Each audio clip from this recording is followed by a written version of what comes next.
pregnant men, no job, pain carved in stone. Until the laws broke through and the rights were grown. No one fights alone. No one fights alone. No one fights alone. We rise again. We rise again. Every time they shut the door, we walk right in. We rise again. We rise again. Every time they shut the door, we walk right in. The nation kept growing from decade to year. Segregation struck down so the kids could appear. Civil rights laws put equality near. Interracial marriage won the fight over fear. Fair housing arrived in 68. Title IX opened doors for the future we create. Credit rights in 74 reshaped fate. Disability protections made the world more straight. LGBTQ visibility refused to wait.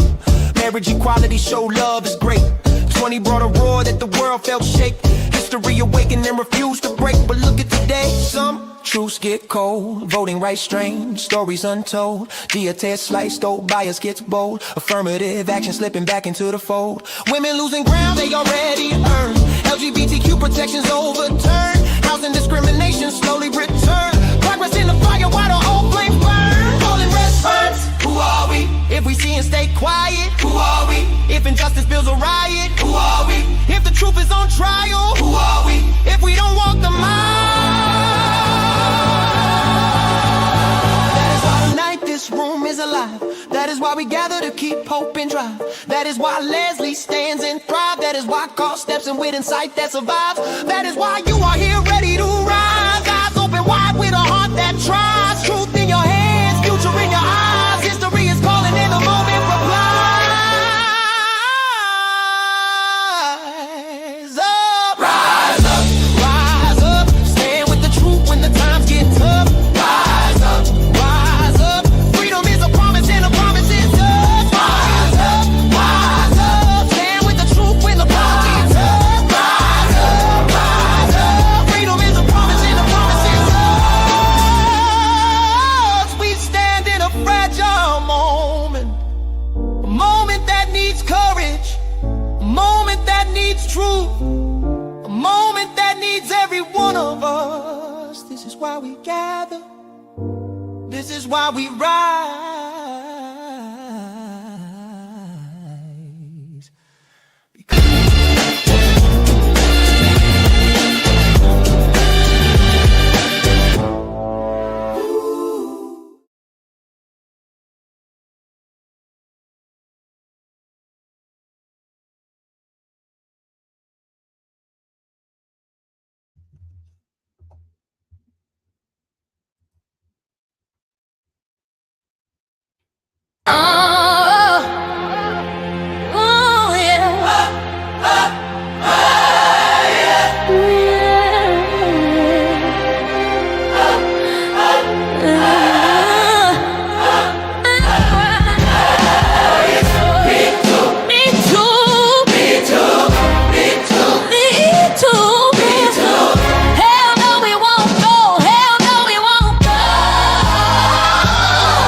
United we stand.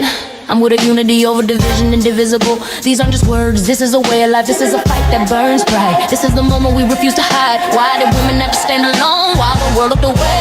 Why did power walk free while truth had to pay? You can't just grab them by the pussy. You can't define a queen by what you say. Not a bitch, not a hoe. We're rewriting this today.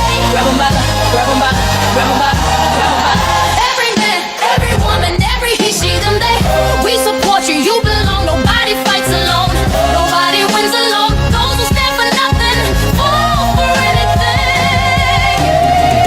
Beat drops, Crowd, voices loaded. let's go. I'm stepping in the fire with my head held high. Every scar on my skin is another reason why I don't bow, I don't break, I don't swallow the lie. I'm the thunder in the sky, I'm the truth that I stand with the women who raised me strong. Who taught me what's right, who corrected what's wrong. Who said love means respect, respect means protect. If you silent while they suffer, you part of the neglect. Turn the volume up, turn the old world down. We are writing every rule to try to keep us underground. Rise, fight, stand. Rise, fight, stand. Rise, fight, stand. Rise. We are not standing for this crap anymore. We are not the people from the past. We will fight back and we will win. Because we the people, when we rise up together, we do our shit bang, we do our shit back. I hear the ancestors stronger. Every locked door you face, kick it open, go longer.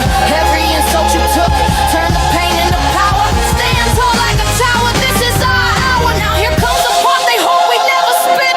The long truth, the real truth, the part they scared of, the part that hits. They tried to bury what they knew would rise, tried to blind the movement, tried to cover our eyes, tried to shame every woman who dared to defy, tried to quiet the roar, but the roar stayed alive. We done with the lies, we done with excuses, we done with abuse, we done with excuses, we done with the systems to silence the bruises, we done with the leaders who treat people like excuses. If you coming for our rights, then we stepping outside with the whole damn crowd, and we marching with pride, every fist held high, every voice amplified. We the way that can't stop, we the nationwide ride, we the ones in the streets with the bass in our chest, we the ones who believe that equality's blessed, we the future walking forward, never taking less, we the people in the mirror saying rise, progress. We not sitting down, we not stepping back. Every woman, every man, every straight, every trans, every color, every fam, we defending the land. We the new generation, we the justice demand. If you blocking our path, we taking command. Who fights? We fight. Who rise? We fight. Who rise? Who leads? We lead. Who stand? We stand.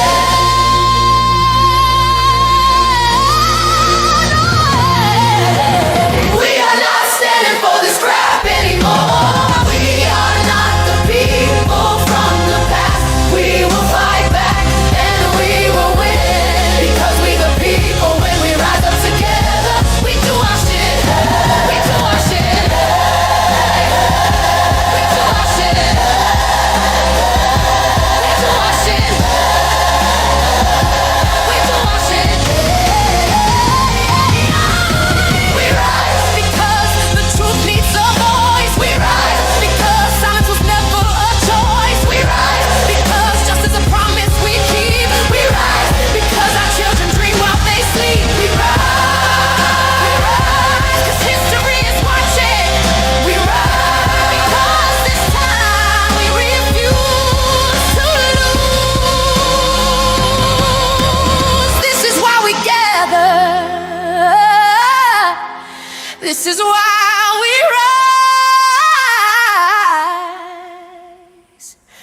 Because when we rise together, we win. Bang.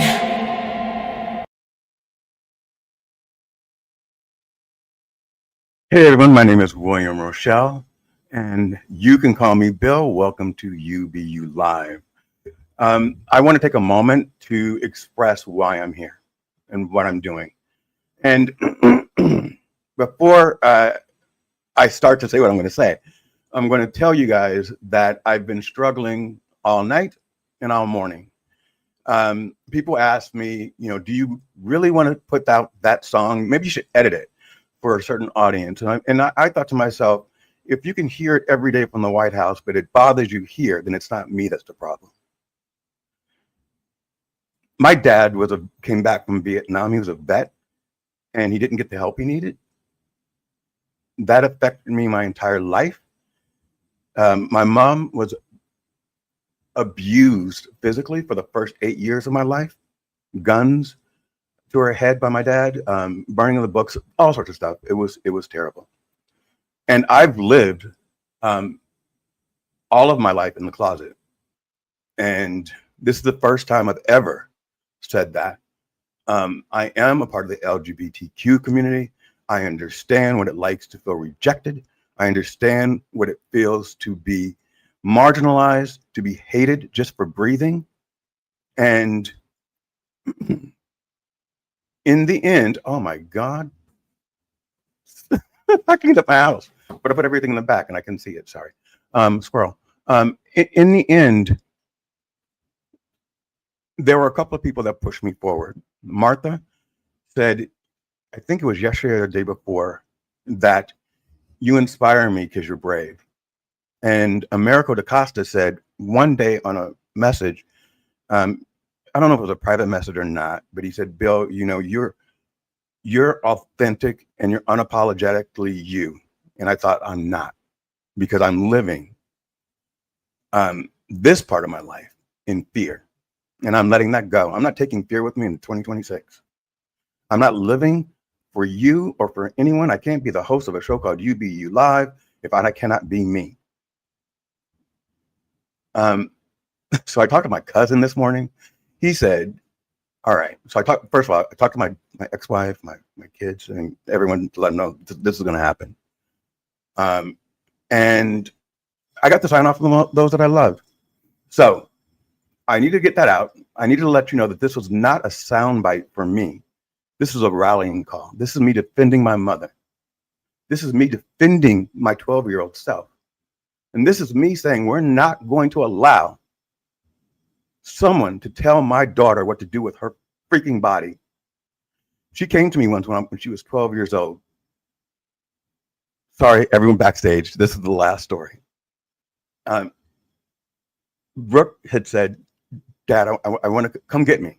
She was in West Covina. I was in Beverly Hills working. I didn't live in Beverly Hills. And I sent a driver to go get her because it would have been a 2-hour drive.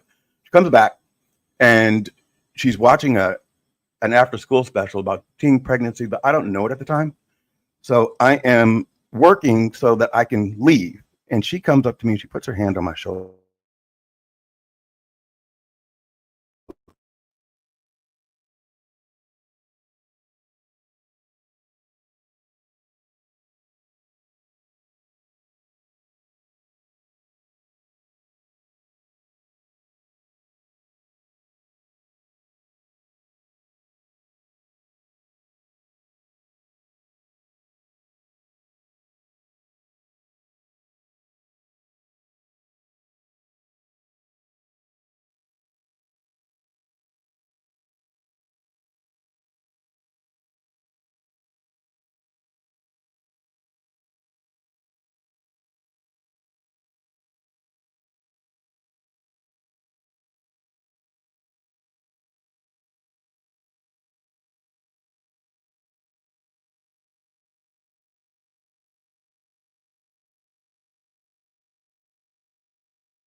I can't hear you.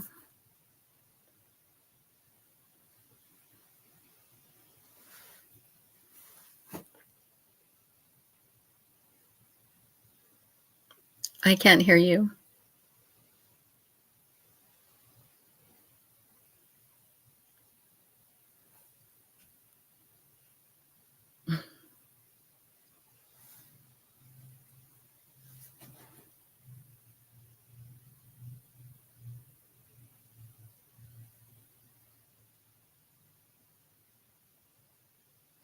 I can't hear you.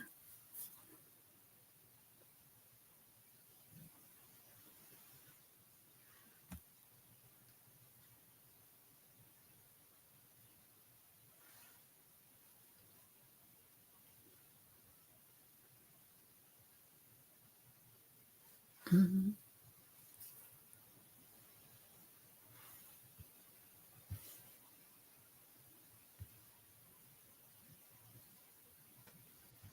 Hello. Hi, everybody. Well, I think that he wants us to talk. I Hi, can Laura. hear you. Hi. Can How's you it hear going? me, Bill? Can you hear me, Leslie? Yeah, Okay. yeah. It's only Bill right at this point. I I couldn't think hear. I think it's the earphones. I've had that problem before too. That's sometimes, yeah. So how's everybody doing out there in La La Land? Somebody get a picture of Bill with his earphones like I that. think we might have to learn sign language. So today we're going on to talk about how women over the decades have gone through some mighty changes. And there's Carl. Hey, Carl, can you hear us? And can we hear you? Now I can hear you. so it's the Leslie and Carl show until the No, Carl. Lauren's on there. Lauren's Yeah, there. but her face isn't here now. Like, see. Okay, hang on. Anyway, we're talking about Okay. the decades and the changes. Oh, now none of us are here. I know what it is. We may still be. Can you guys hear me? Yes. Okay. All right. Thank you, Aaron. Bye. There we go. Good job, Bill. I love Aaron. That's who I call. Yeah. Yep. Sorry about that, guys. I hit something. I started fiddling with my mic connection, and when I hit the mic, everything went dark. And I appreciate the fact that I have pros on that were able to handle everything. And Aaron Gibson, stay off your phone. Love you, man. Thank you so much. He's walking me through what to do. He says, get Leslie on. So let's start the show from where we left off with you last week, Leslie. Thank you, everybody, for allowing me to have that moment. I really appreciate it. Ladies and gentlemen, Leslie Flowers. Hi. Where do we leave off, Bill? Well, last time we left off, it was probably right at the Me Too movement. We had taken it all the way up, and we were talking about what's next. And what you were saying is, I feel a shift coming. The universe is aligning. Yes. And that's kind of where we were there. That's where we left off. And then due to popular demand, I thought we would just pick back up from there and then get Carl's perspective on it. And Carl, you watched her show, right? Yes. Uh-huh. Yeah. And so just kind of seeing the two perspectives would be great. And so I'm going to allow you two to speak and talk to each other. And Leslie, I'm going to have you go first, my dear. Love you. I appreciate you. Thank you. Thank you. And I appreciate you. Okay. So we did leave it off where Bill, you and myself, we're both seeing the changes, albeit slowly. And we talked about the fact that it has to change, right? By law, by the way, God's law, it isn't static. And so I think we're at a pretty, you guys hear all that? Oh. Is it me again with the feedback? Maybe not. Who knows? It sounds It's good. better. Yeah. It's better. Okay. So we're now slowly, we're up at this pinnacle here where our rights, the things that I fought for and we all fought for, so that if I didn't want to have a child or my children, right? It's a big thing. And it took a lot to get this passed, whether you agree with it or not. So now we're in a very tough time. There's a lot of things that are happening that it could take away all the work that we did. But if you look, there are signs, and you can sit back and smile when you see the signs, because people are actually hanging themselves, people who have done things that perhaps don't align with my values or your values, Carl, right? Yet here's the interesting thing, and I really want to get this from Carl, because Carl, are you a baby boomer like me? I am very definitely a baby boomer. Okay. So my experience as a young woman was being treated miserably by men of my age, which told me now that it was their fathers where they were being modeled, right, or modeling after. And I always believed that, the fathers were treating the mothers nicely. Not so true. So this behavior of resentfulness to baby boomer women has grown over the decades. And what I find the most difficult is when I get in a group with a lot of men like you, of your age, Carl, my age, right? They don't like smart women, and they don't listen, right? It's kind of inherent. It's not that they just started not listening. Women have not been listened to for a very long time. We've been heard, but not really listened to. Other women will listen to us. There are younger men I found that the next generation, not us, but what's the one before us? Gen X. My kids are Gen X, and I raised my son to listen. I made sure he took transformational technology and he studied Think and Grow Rich. He knows how to treat a woman based on his father modeling good behavior. But in the end, that behavior turned very evil. So my beliefs about men and women and how it ought to be have taken a big beating, right? Because I'm watching what's going on, and all the things I believed in about happy marriages and men treating women beautifully really weren't true. So I'm facing this now, and I would like to know how you feel about women your age. And did you notice this with other boys your age, that they didn't have that inherent respect for women? And it seems better now. So that's one of the things, even as we look at what's going on in our government, which is really what's pushed, right? Mhm. The pendulum to this point, it has to go down now. So we start to see little things. But I'm really curious about what you heard about what I said about men our age. And is that the way you've seen it too? Or is it Well, different for you? well, we've just recently discovered each other through Bill, and pleasure to be here.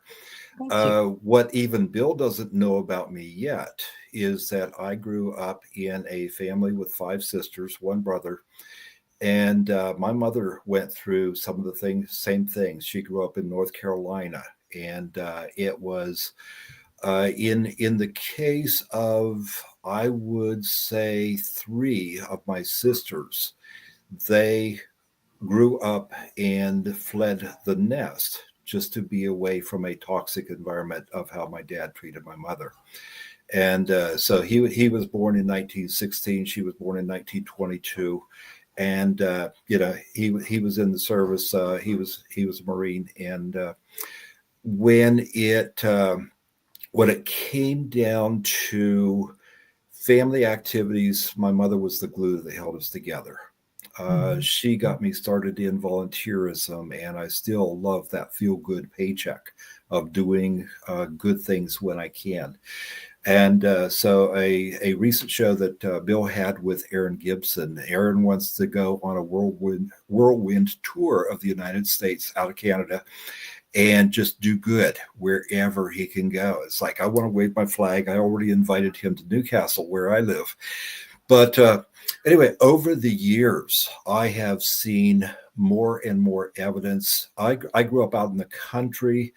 I think it is a herd mentality when you grow up in this city or in towns that, one builds off of another. And out in the country, my best friend eventually became a pastor, and Dwayne was a good guy. We did interesting experiments together. Probably drove both my parents crazy, but all in all, we had respect for the family. We had respect for women. And I remember in 6th grade, one of the guys in our high school wanted to let a cute girl cut in line. Well, that's not fair. Wasn't okay. I said it wasn't okay. And he picked a fight with me. It didn't last long. He says, "Carl, that's the hardest I've ever been hit, ever." And this was at a reunion maybe 20 years ago. It was just one punch. And, it's not fair. So, and then don't pick on me, because fair is fair. So I believe in being fair. I think a women's movement, I picture it. I would love to picture it. 30 women, arm in arm, elbows interlocked, marching down avenues, not just one row, but many rows, unless the street is wide enough to have more than that. But the solidarity. You see, so really, then what you're saying is that from your viewpoint in your family, and there are families that nurtured, right, properly, if you will, out of respect. But another thing I've noticed is that, you know, that bullies raise bullies. And these things are inbred. These are not things that we can change overnight. So there were a couple of really good questions here. And what I would say is keep your eyes open for the positive. I don't know that it can get this much worse. Frankly, it's at the peak. So now it's going to start going like this. How are we going to take care of women? Well, all of those things are not going to be eradicated. I'll tell you right now that we must believe and visualize that the pendulum has started to swing. We've got people leaving. There are elections, and people are standing up as we did in the 60s. And by the way, Bill, I wanted to tell you that I flew troops into and out of Vietnam in the 60s, Yeah. which means I might have been with your dad. Yeah. I mean, it's not impossible, but it's He was very a paratrooper. Huh? Oh, he was. Yeah, Okay. I have pictures of him kind of. Probably I didn't have- jump out of your plane. I have Probably. blood. There are blood wings that you earn. It looks like a parachute, and I have that pin because when we were stewardesses and we were taking 250 guys over into Vietnam to let them loose, they had all these medals that they had earned in basic training, but they couldn't take any of them with them. Obviously, they're going to be in Vietnam for a year. So the stewardesses, they gave them to us. I have an MP badge, but I will tell you, the difference between dropping them off with raised tattoos, young boys, nervous as all get out, and 30 minutes later, the plane is loaded up with 250 men who are scared to death, the complete antithesis of the energy. Everybody's smoking cigarettes. Nobody's talking. They're shell-shocked. So I was really very fortunate to be able to see that. And that's when I was going to San Francisco State, and it was kind of a wild place. But it's challenging. Just look up. Start looking for the changes that are good instead of noticing the ones that aren't, and you'll see them. Yeah, I'm feeling it. I'm feeling it big time. And that's what made me want to leave anything. I need to let everything out right now and move forward with my life. Carl, did you serve or? I was in the I think God blessed me, or actually blessed the world population, because my guidance counselor thought I should be a classroom teacher because I taught calculus for one day, and one of my classmates says, "Oh, that's what he was trying to teach yesterday."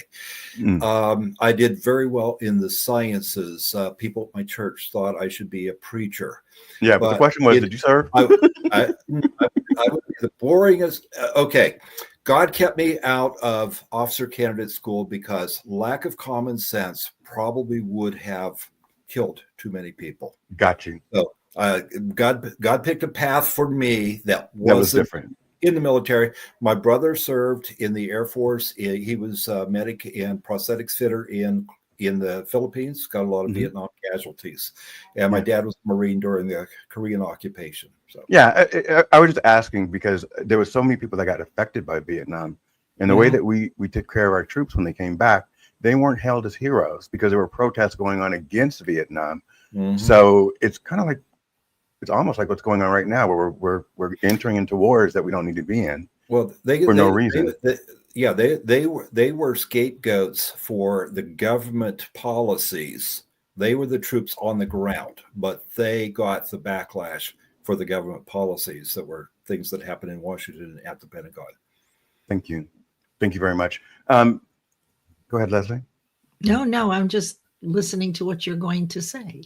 Oh, I was going to defer back to you. I just want to know if Carl served in the Vietnam War, because it wasn't until recently my Uncle Fuji told me that my dad was brilliant. And then he told me, but when he came back from Vietnam, he was a different person. And so I know a couple of family members who said the same thing. Was that common? Why did they come back so damaged? And then let's get right back into the women's rights. Okay, well, I can tell you why, because I was in an attack and ran across the runway into a little bunker with an American military man running next to me, holding my hand and just pulling us the stewardesses along, because a whole year of rockets that are 90-pound rockets that when they hit the ground, they splinter like this, and they can be carried on someone's back. It's a whole year of anxiety. They have an R&R, which is like a break somewhere in between a couple of weeks where a family will come over and they'll go somewhere. But it is a year of living in fear of being killed, of your best friend being killed, and you're in a strange country. You know, your feet are moldy from the dampness. It's misery, right? So that's why they come back. And they came back and they weren't honored or respected. And even to this day, and it's even worse with the military, maybe there should be more respect for our military before anything else. That's kind of what I think. So that's, for me, that's why they were horrible conditions, terrible conditions. Yes. And these are 17, 18, 19-year-old boys just getting out of high school with raised tattoos on their arms, scared they were drafted. Right. So it's different, right? You remember, Carl? Yes, Right? yes. I was one of the first years when the draft lottery came in, and I had a high number, so I wasn't forced into choosing which branch of the service or whatever. So, like I say, God put me on a different path, and I like being like here with Bill, with you, Leslie, and if I were going to make any suggestions for the young ladies who are out there who might be within families, don't sell out cheap. Find a guy that chooses to respect women of his own free will, and don't date guys that won't.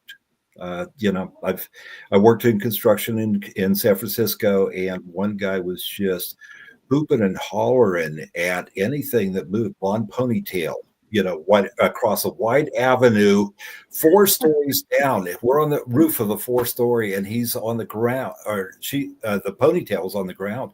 But at 10 o'clock, after all this mess, he says, "Carl, can you tell if that's a girl?" Yes. So one of the girls from my church, I said, "Don't ever date a guy like that." Right. In fact, warn your friends not to be a guy like that. Bill, back to you. The women's rights. I think women can be a good influence on guys, especially when they're young, before they get to the formative years. Mid-20s are when their core beliefs and personality just kind of coalesce. And Between that, be specific.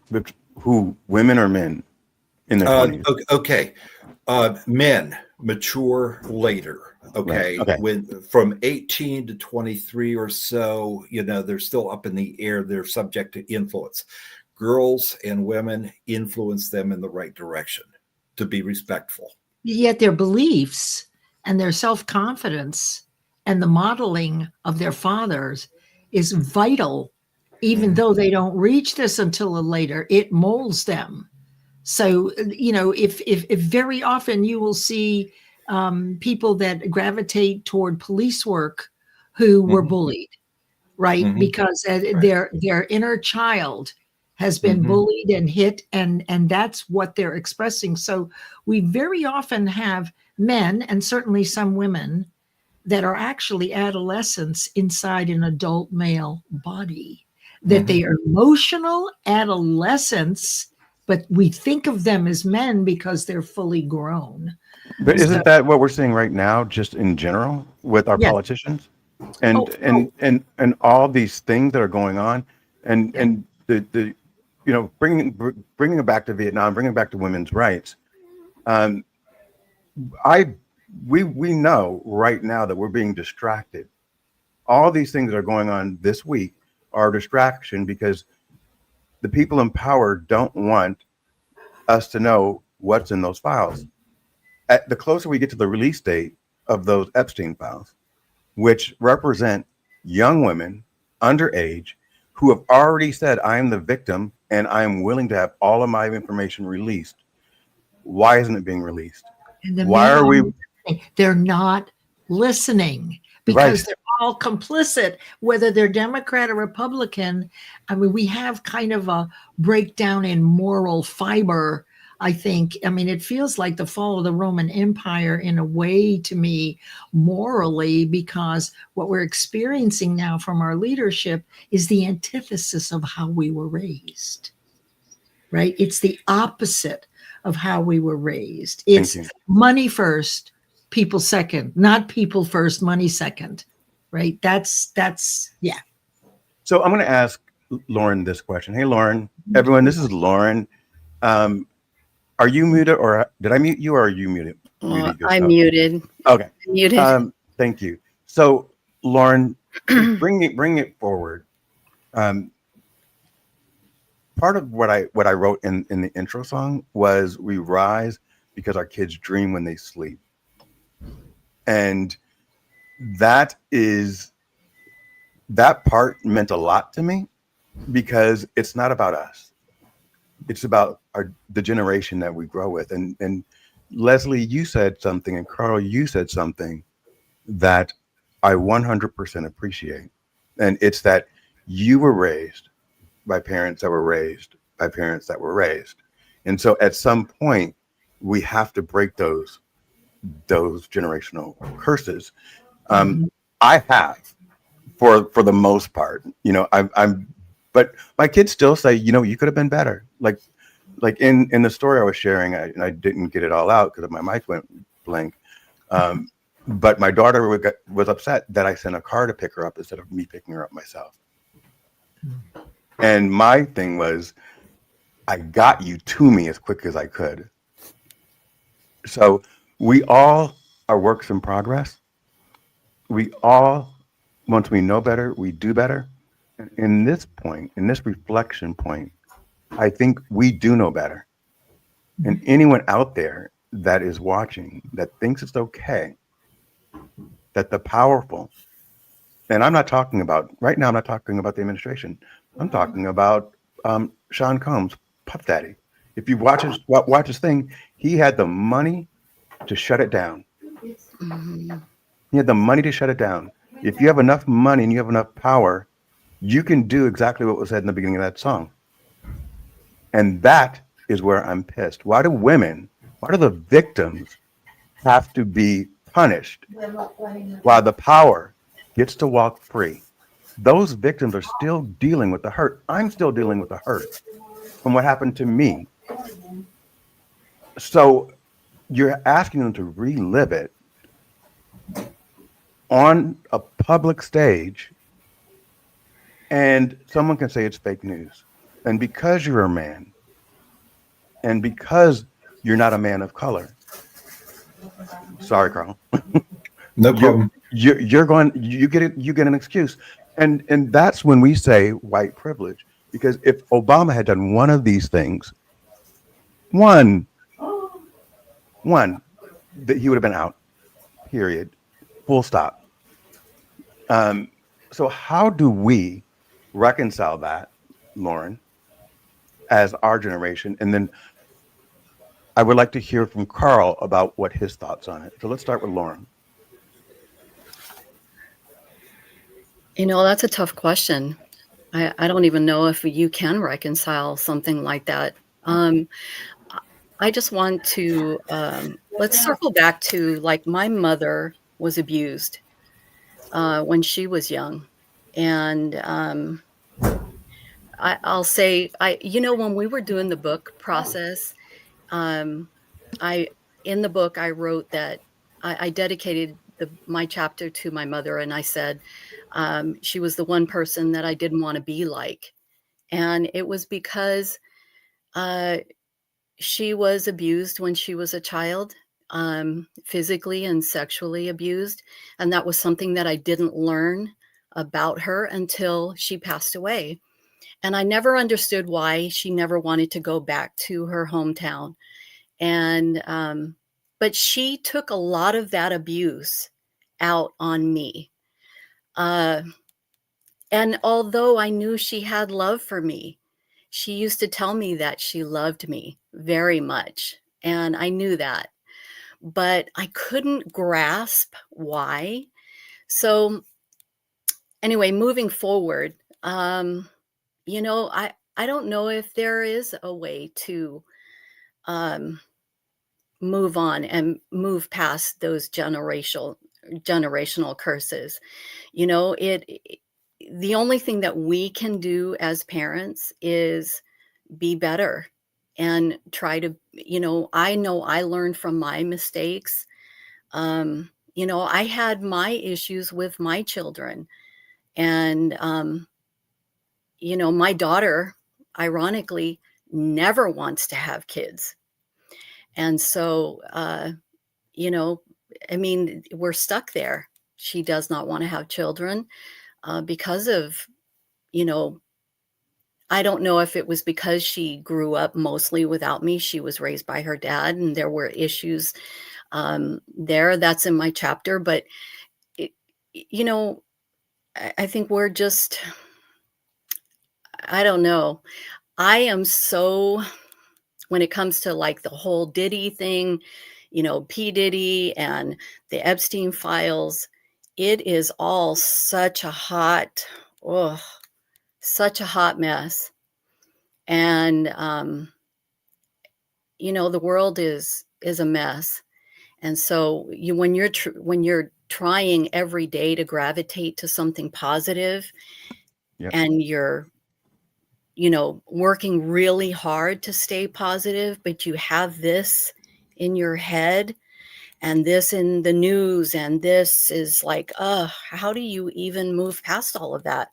So my These question to poor- you, Lauren, is, but how, or actually for Carl, how do you not watch it?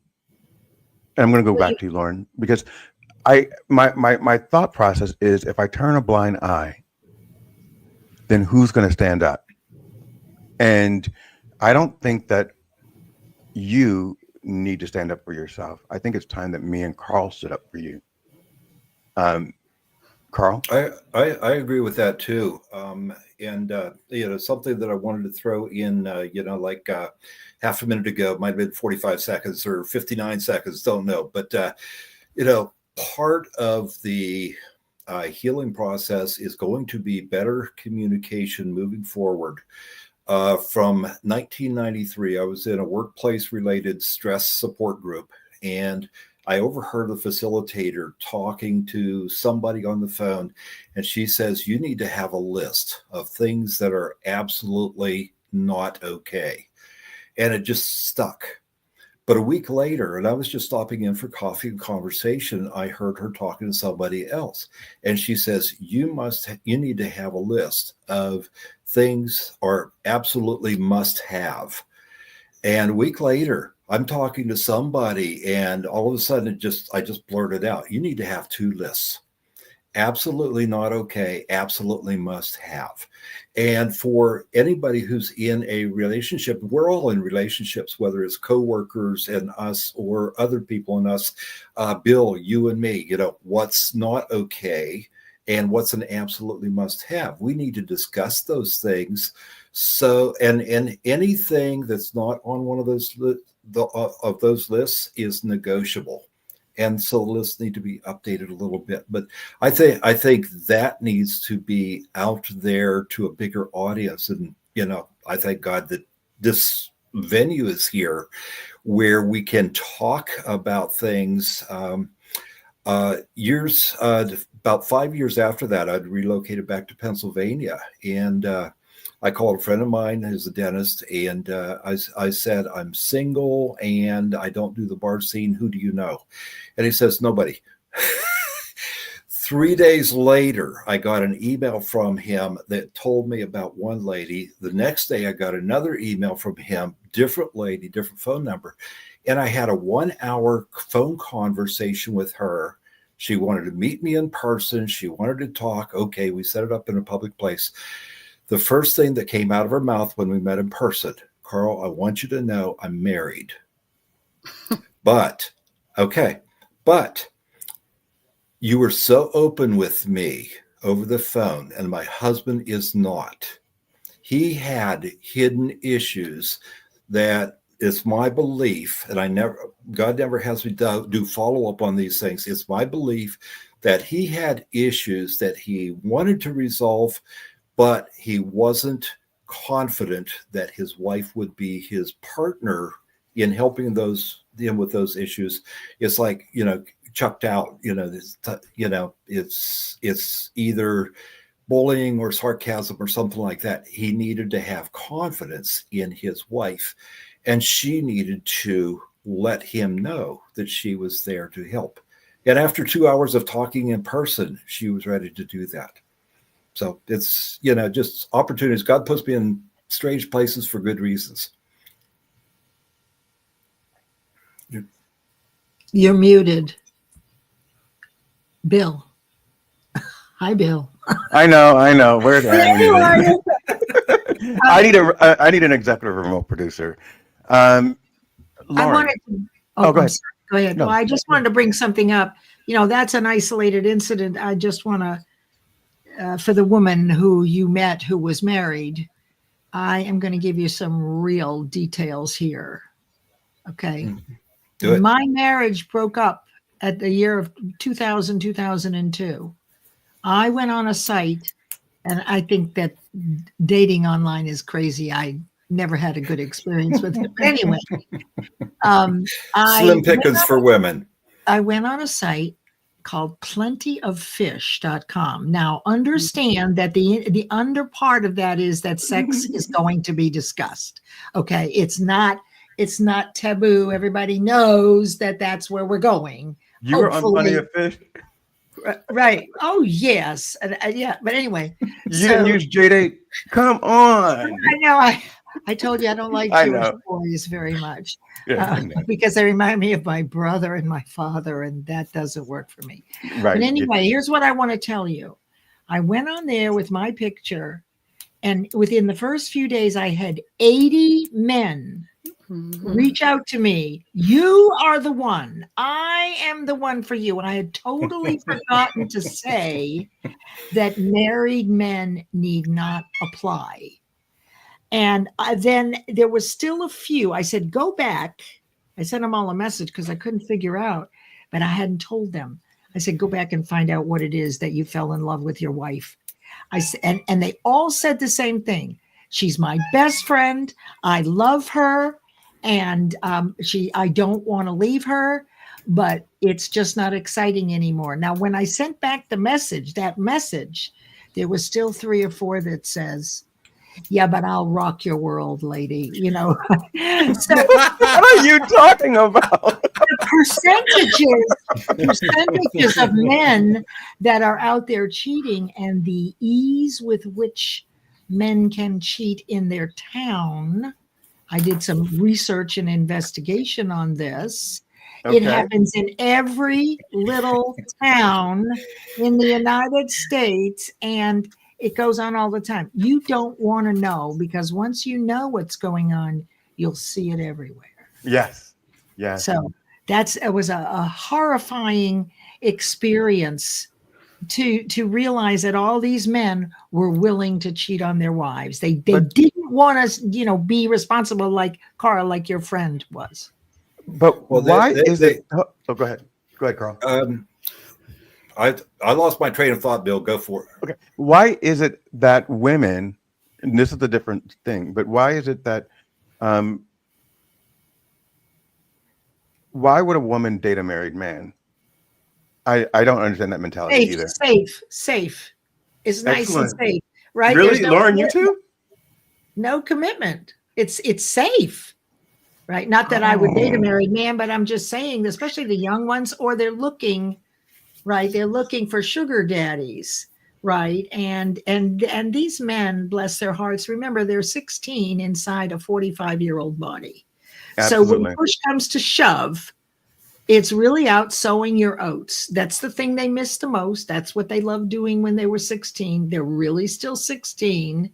Mm-hmm. And that's what they go for when their marriage breaks up. But they don't want the marriage to break up. They want to have their cake and eat it too. There's always a plan B. That doesn't work for women. Lauren? Anyway, I've said enough. No, you said that was great. That was a great share. I am loving this. I I'm loving this conversation. Um, so I don't know if anyone on my LinkedIn profile, this year I decided to become ordained to marry people. And one of the reasons why I decided to do that was because I think it's really important that people understand why they get married. Why are Yeah. you getting married? Why do you want to be married? Why do you feel the need to be married? If you're going to be married, why do you want to have an affair? And I will tell you that I am pursued by married men on a regular, and I mean on a regular, on LinkedIn, and in my face, at the grocery store, you know, and then I say to them, I have a quick question for you. Are you married? Oh, well, yeah, there is that. Okay, Really. well now, and you know what? Um, so I have my own stories behind that. And and I'll be honest with you, I have not had a date or a man in my life since 2016 by choice. Me too. And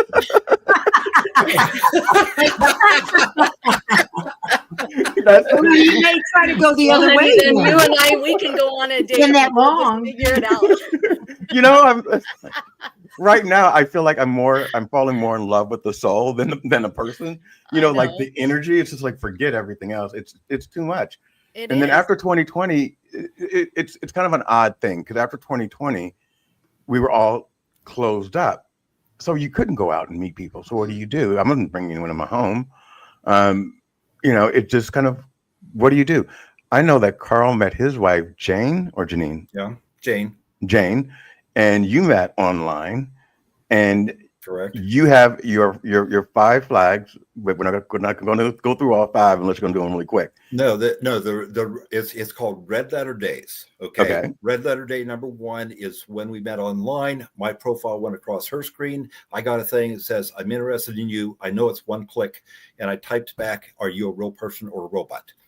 Okay. 3 days later, after several phone conversations, we met in person. That's Red Letter Day number two. I'm half nerd, half geek. During high school years, I've got lots of ideas. I told her on our first date I have 170 ideas. And then I thought, oh, gee, what did I just do? I said, but they're all in a spreadsheet and they're prioritized. Red Letter Day number 3 is March 29th, 2017. She didn't run away. She still hasn't run away permanently. Right, but she did walk away from you at that No. across that And bridge that day. number 4 is the day I proposed. Number 5 is the day we got married. So, but God took Those a are long great time milestones. preparing me for that, including 4 different times. I was on different dating sites, had rewritten my profile, got tired of a grind, went off of it for several months, rewrote myself. And one of the ladies said that it's slim pickings for women's out there. And I said, Yep. I agree with you. And so there were a few times when it's like, okay, this lady doesn't seem to be right, but we got into phone conversations. She needed a massage, a neck massage, so she wouldn't get a migraine. I drove 65 miles, but the best result of that was I took her off my list as a possible. She got her neck massage, and I drove home. Another lady got a screen door put on her house. But God put me here to be helpful. Who's laughing loudest? I'm laughing. I'm thinking these are great ideas. Screen door. We have a whole new appreciation for the electrician, the HVAC repairman, right? And Okay. actually, that's right. So I have a whole new appreciation for them. Well, it's too bad you don't live closer, but you need to write it so a handyman will respond to you or pray for a handyman. I am so grateful that I can be one of these women. Mm-hmm. And it's happening more and more where we have our own money and we do not have to rely on you, and you're not always working anyway. So I've been on my own for 25 years, but I had over 30 years in a single committed marriage. And I know I don't want that again.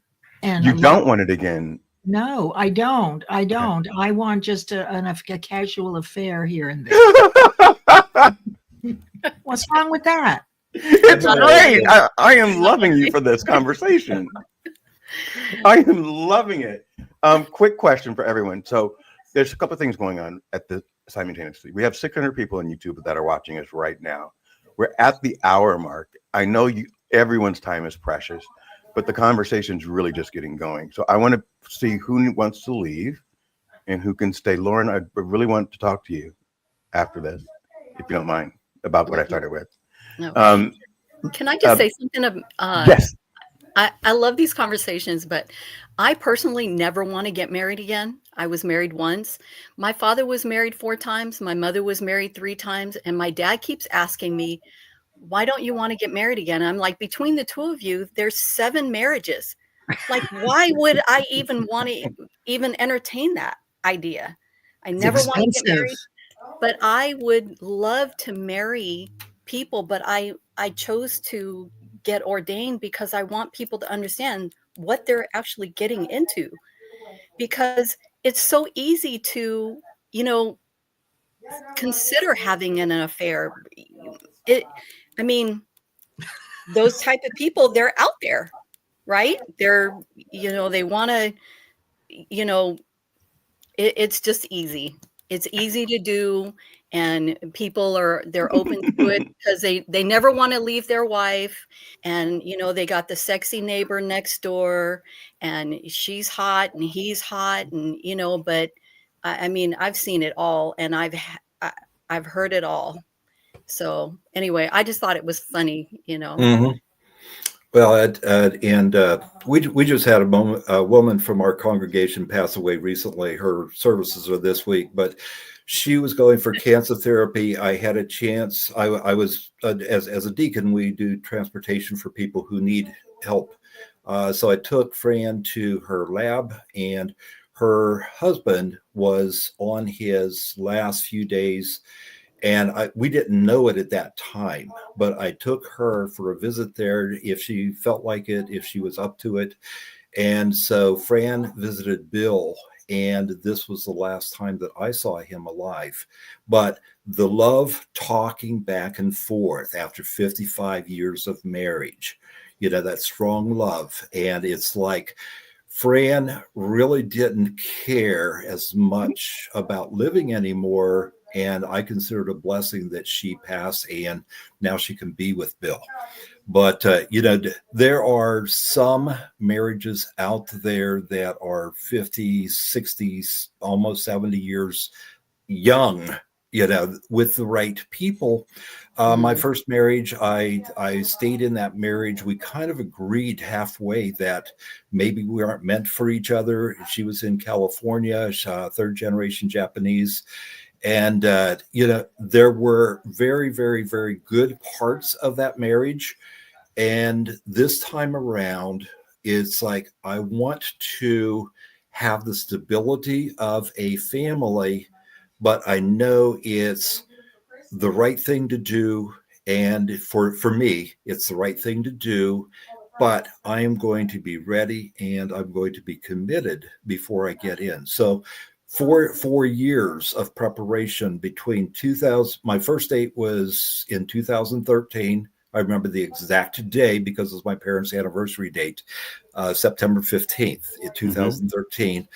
But it took until 2017 to find the right lady and to be properly prepared for that. And I was a handyman for more jobs than you know. Absolutely. But it was a blessing. Absolutely, Carl. So we'll go throw to Leslie real quick because I know that you're on a schedule and I'm running behind. How are you on time, Leslie? I'm good. You're good. Okay, good. Okay, I'm good too. I want to throw another thing out there. And go ahead. And this One thing I want to say is that Kinga did say we went from human rights to cheating. You never know what direction we're going to go in. So I think she wants us to go back to human rights, and which was the original topic that we're on. But we can go into cheating real quick and then go back. Okay, every human should have the right to this. There's a gentleman who's he was a pastor, converted to comedian, and he does Laugh Your Way to a Better Marriage. And Mark Gungor is so funny. And I'll send links because it's also appropriate if you can be in the same room for a while and you look at the foibles between the way men think and the way women think. Guy is, Do you think that men fear powerful women? If they're not prepared for it, and if the power is abusive power, there are some women who will abuse their power.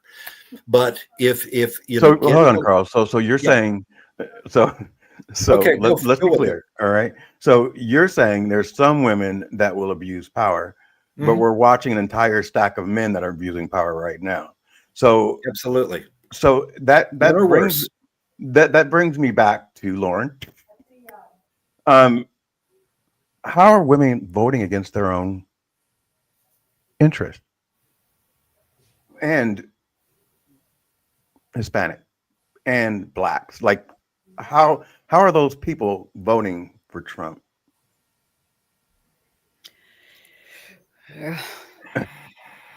It's okay. It's okay. If you voted for him, that's great. I mean, it's okay. If you didn't, it's fine. I did not vote for Trump. Okay. I find politics are very tough to talk about. Okay. There's fine lines there. You can have friends and acquaintances that you just absolutely adore. My best friend, he is, I mean, I love him, but he is a Trump supporter. Yeah, We do not discuss him at all. Yeah. I find this whole Epstein thing revolting. It's a disgrace that these women are having to fight their way through, and for someone to say it's a hoax, and they're having to claw their way out of, telling their truth. I mean, it's unfortunate that some women will use abuse as a tool to get what they want. And I'm not saying that every woman does it, but there are women who have, used it to their advantage to get what they want. But for those women who are genuinely being abused and raped and in this particular situation, including Epstein and P. Diddy, and even the stories that are unheard of, and we're not hearing all about it. I mean, for what it's worth, every 15 minutes, a woman is being raped in the United States. Yes, and let me share with you, Lauren. I'm a little older, and I can tell you that at 17, I was working at Stanford Research Institute for a very famous endocrinologist, and I was doing rat studies. And this man chased me in the rat room, grabbed at me, kissed me, was playing pan during the day with my mother. There was nowhere to go. So most of us at 17, there was no place, no one would listen, right? Absolutely. There was nowhere to go and say anything, and no matter when I got married and I moved to North Carolina, my boss said, "Oh, come on, Leslie." I was really thin and right. Yeah. When do you want to do this? And I said, "I'm married. I don't want to."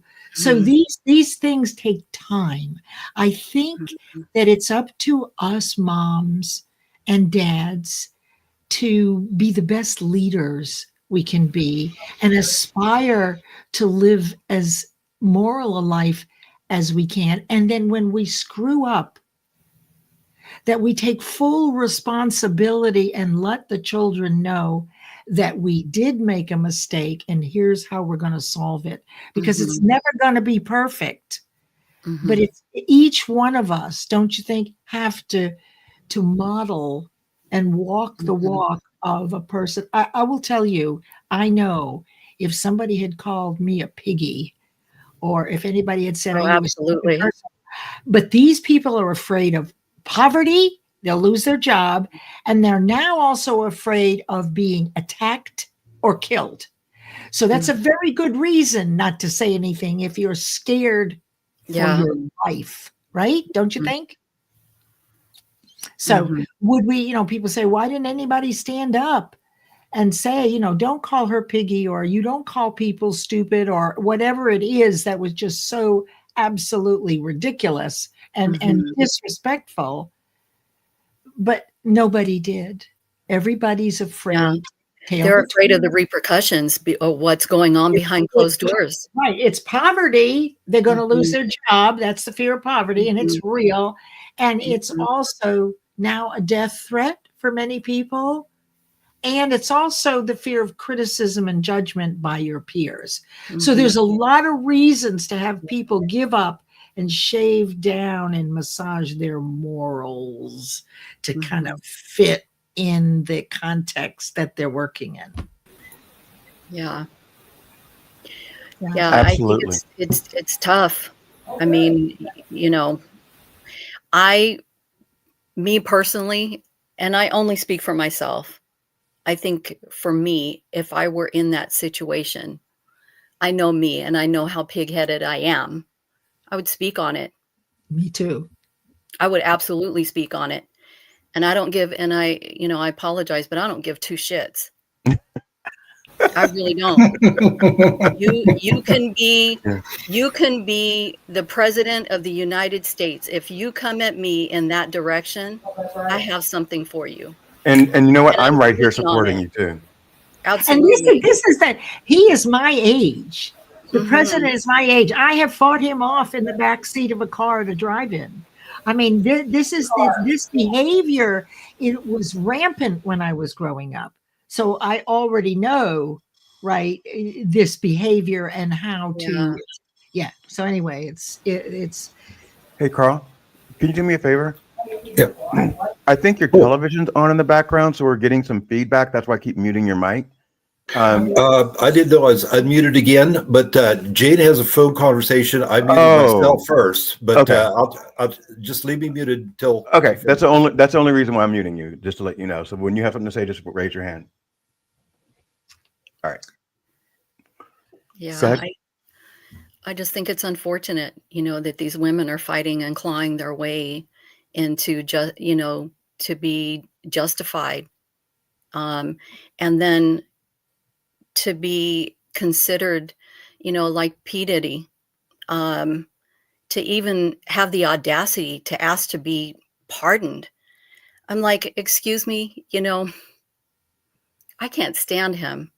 He is, uh, worthless. I don't care how much money you have, and I don't care what kind of background you have. He came Here's the part that really gets me is he came from nothing, from poverty, Mhm, and he used his power and his money, mhm. and he was, drugging women and abusing them, and the same with all of these men who are in power and have money.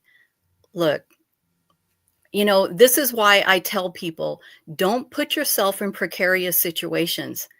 If you avoid those situations, money will draw people in.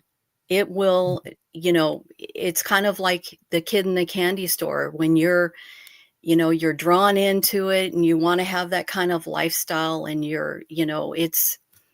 it'll draw you in, but I'll tell you what, it's also a trap. And if you're not mindful, you'll get caught up in it.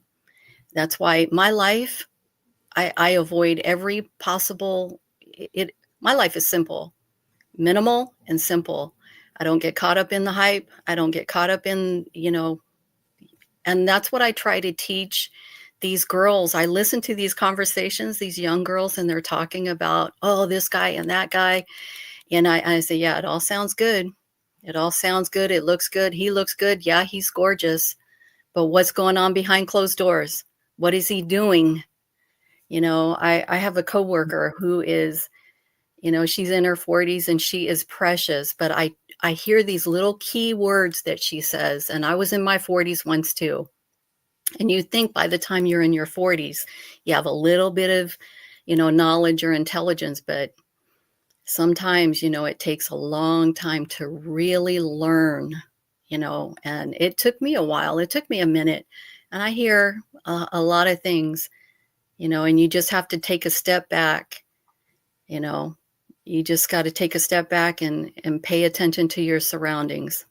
So, and Mhm. that goes for men too. Women can be just as vindictive or, conniving. Oh, yes. Oh, So, absolutely. You Absolutely. know, absolutely. one of the things I'm going to say about that is we, I agree with everything you said, Lauren, first. Thank I'm you. going to say this to Carl and to Leslie. We have to, as a united front, understand which house is on fire. So when Black Lives Matters comes out, it's because that portion of America was being killed at a higher rate for just walking across the street. Why are we talking about women's rights? They're being stripped away. So Mhm. right now, I'm not saying that men don't have rights, but your house is on fire right now, man. Mhm. It's Lauren's. It's Lauren's daughters. It's Leslie's grandchildren. You know, Carl and I may be in a safe zone, right? We might be, um, but right now your house is on fire, and that includes all equal rights. That includes everybody, and I think right now we're under one tent, and I believe, and my good friend, and I thank you so much for bearing with me today, Leslie. I know this was off the cuff, but she said it's going to correct yourself, and you're going to see it. Just wait, you'll feel it. Mhm. And I'm feeling that Mhm. there is going to be some real good that comes out of this horrible, horrible, horrible moment. And that is what got me through this month, period. Because I was like you. I'm over 40, right? Way over 40. And I'm looking for a job. It's hard. It's hard. People aren't looking for someone, 45 for a job anymore. It's not, I'm not their jam. I'm trying to be, but it's hard to stay positive. And then you're looking at something else that's being just torn down. And I can't be a part of or a product of the civil rights movement. Watch my mom stand up for civil rights and then let all this happen to you because I want you, Lauren, and you were today, if you realize it or not, to be someone that I can depend on if I need a soldier. And that means I have to be someone you can depend on when you need a soldier. Mhm. And why I wanted to start off with this is not about sound bites. This is my real reality. And this is from my heart. And before we went on stage, I kind of said, guys, this is at midnight. I just changed the whole thing. And I want you to know that you're supported in every way that I can. I'll be in LA, by the way, in for Christmas. This This, Christmas? yeah, Oh, sweet. yeah. Just let you know, Carl. So You have does to that say mean I something. need to drive to LA? Absolutely not. You could. I mean, I would love to see you. I'm not saying that, but if you Hey, were in the LA area, I would. What? can I ask a question? I have a question for Leslie. One of the things that I've been concerned about is our right to vote, because there's always a question about whether we are going to lose our voting rights. And that's a concern for me. Um, it's a concern for my children. You know, my youngest son is 19. And I think it's more of a concern for women. I feel like we're in a stage in these United States that, our rights are just being diminished slowly. So what are your thoughts on that? I don't know. That's always been a concern for me in the last year. You know, we worked in the 60s and 70s and 80s and 90s so that our kids and our grandkids could have these rights. And, boomers and seniors we're tired. I don't believe that will happen. I think that things are changing fast enough because there are many things on the table. There's gay marriage, right? That is a huge population. With the last protest of 7 million people, and if you're observing, I listen to the news a lot because I want to know what my clients and the people that I'm talking to, what they're going through. I don't believe we will get to that, but we're just going to have to believe in the pendulum and that we've hit some very terrible things that, I mean, look, I grew up in the 50s, right? I mean, the doors were left unopened and the mothers were at home and everybody took care of everybody else's kid, right? I mean, it was a different life. It was a safe and peaceful life with the sound of children laughing, and people could walk to the store. Children could walk to the store at dusk by themselves and not worry. This is a very different world. So I'm holding the space and the intention and the visualization that the voting will continue. The idea of only giving one vote to a married couple when 50% of first marriages dissolve and 60 to 75% of second and third marriages dissolve, it would mean that only men in marriages that are together would be voting. We're not letting that happen. That's not going to happen. That's not going to happen. I just am not going there. I don't know. It's just too much. It's too much to manage. So Leslie, I'm with Lauren. I'm very afraid about that. It seems like it could be a real possibility. And Lauren, this is one of the reasons why I'm keeping my eyes always on the news, which is detrimental to my mental health, to be honest with you. I need to stop. But I'm looking at it and I'm saying piece by piece, because I'm looking at it so much, I can see what direction we're going in. And I'm praying every day that we get pulled back. Carl, how did we allow a Supreme Court that can basically, there are no three separate branches of government anymore. We're not living the way that this country is supposed to be founded on, which is checks and balances. What say you, Carl? And I'm going to mute myself. Okay. And how do we get there? We let a few people with loud voices take center stage, and they might have used a little bit of money here and there to make sure the cameras were on them instead of somebody else. I think it's going to come down to solidarity and the women's movement and the civil rights movement, and everybody is going to have to come together to make the right things happen. While the vote is still in the people's hands, the people have to vote, and they have to vote correctly. That's right. Well, correctly according to their own view. Correct? Yeah. Correctly according to whom? I hear you. For the benefit of the people in the future. Yes. Not for the favored few. Yes. Not for the people. That we have one county commissioner that if you want to know where the news cameras are going to be, find out his schedule, because he's going to be there. Is he good for anything else? Not so much. So, track records play a part of that, but there needs to be voices in the mix. Martin Luther King, in his day, he made his voice heard, and a martyr for a good cause. And the world is stronger because of it. There needs to be more people speaking out, even myself. There are times when I feel like I have a crosshair on my back too, because I didn't vote for Trump. And what he did, his administration, suing the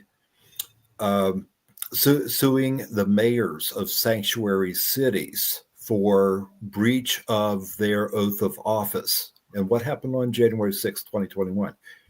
Was he doing his oath of office, relinquishing power according to a vote? No, he's trying to pressure people into changing the vote. So yeah, there's a crosshair on my back too, because there's too many things going a little bit crazy. And like I say, we might need to have thousands of people marching peacefully on the streets as a first step, and then grabbing the microphones and doing things like we're doing. We had tonight. 7 million, right? So these protests have to have a call to action. If you remember the Occupy, remember all the Occupy this and that, nothing came of it, because if you have a movement, you have to have a very clear call to action.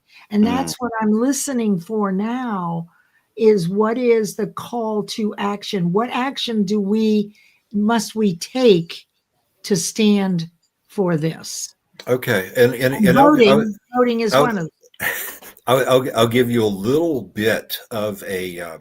I told Bill in a previous conversation that Jane and I listened to podcasts, and in this one court case, a fictional character named Andy Carpenter was trying to beat a minor rap for, it's a garbage lawsuit, having a lady who adopts pups. They had a legislation that limited household pets to 3 per family.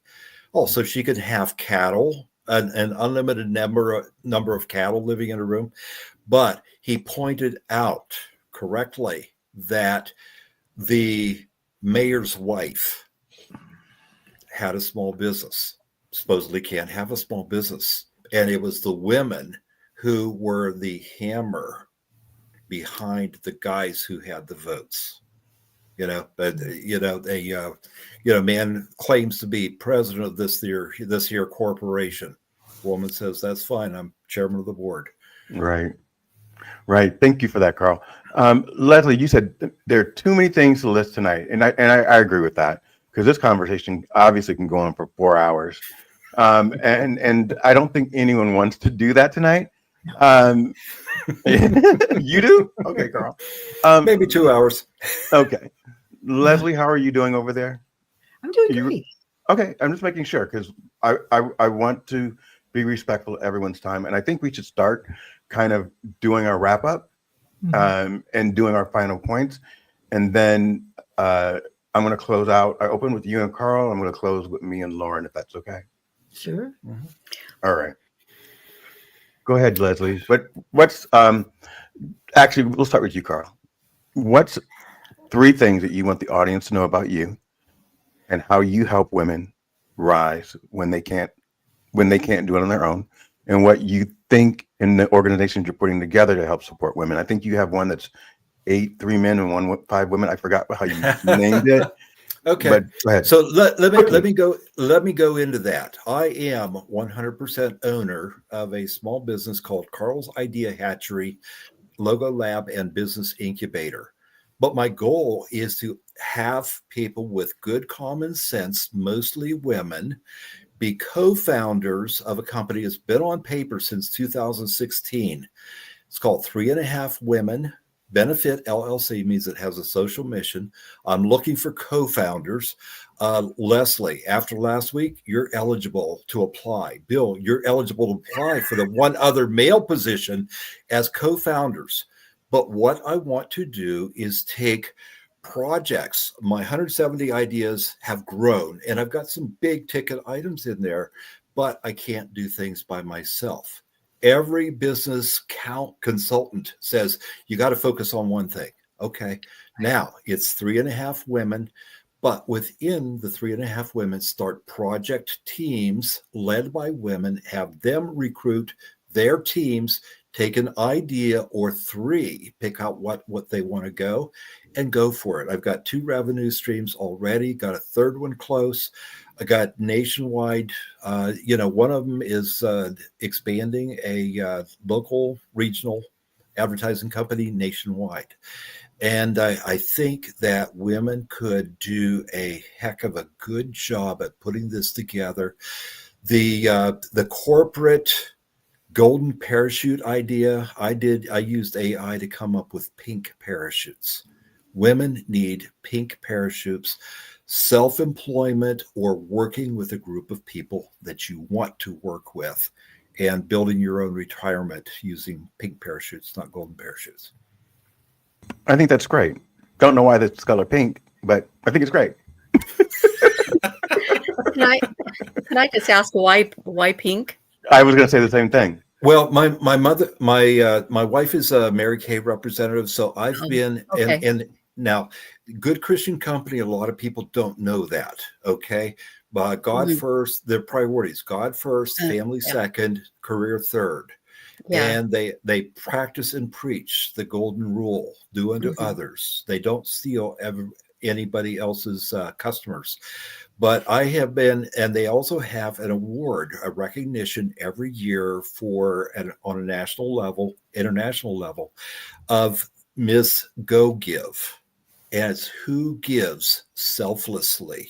Well, I've been a Mr. Go Give for 4 years, and I've got a few products that I think Mary Kay Hey, Carl? Corporation would benefit from. But the question was why pink? Just tell us why pink. Answer the question. Pink, Yeah. Mary Because Kay, and it's Mary femininity. Kay related. Both. Okay, perfect. Feminine and Mary Kay Corporation. Good company. Perfect. Thank you for that question, Lauren. Leslie? Well, I was just trying to figure out why in the heck we're talking about Mary Kay Cosmetics all of a sudden. Okay, so for me, I believe we're going in the right direction. Keep looking up.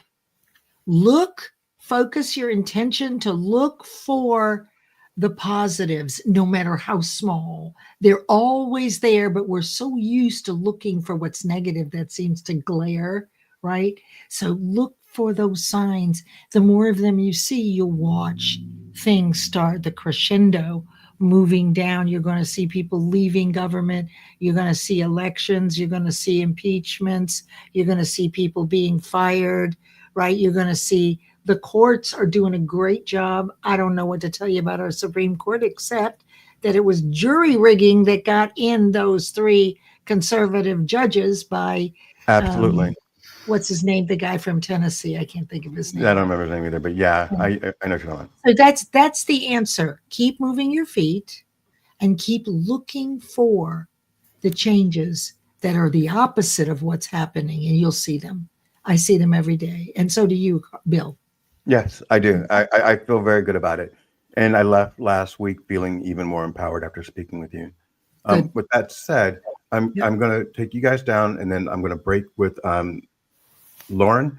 And if you guys want to stay, you can stay. I understand. If you want to go, you can leave. Okay? All right. Thank you both for showing up. I really appreciate this. Hey, Lauren, how are you? Hey. So I want to thank you so much. I asked you at the last minute, and one of the things that I appreciated, because I understood what direction I wanted to go in, and I don't know why. I just felt like comfortable having you here, and I don't know you, and I know it's kind of like this thing that you feel through we've been. Like I feel it with Aaron. I feel it with other people. Like when you have a connection, you can feel it, and I appreciate that. One of the things I was talking about, and I want to just finish it. When I got cut off, was that I don't know where I left off, but at the age of 12, my daughter came to my office. Did you get that part? Mm-hmm. And then she asked me what would I say if she was pregnant, and then in that moment, I turned to her and I said, "How would you feel?" And what I did in that moment was 2 things. I took her body and her decision at 12 years old, and I said, I, as your father, want to hear how you would feel about it before I gave you my opinion. Inside, I was freaking the fuck out. You know, I was like, oh my God, you know, she wanted to come see me, and she said now, and I, you know, all these things, and I had, you know, her picked up, but I didn't.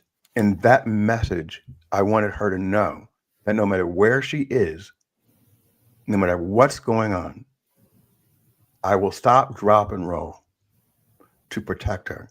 Mm-hmm. And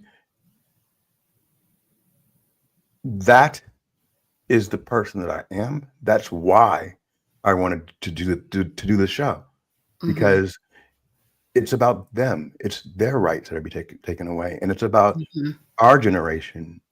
Unfortunately, I'm probably about 10 years older than you, but I doubt it.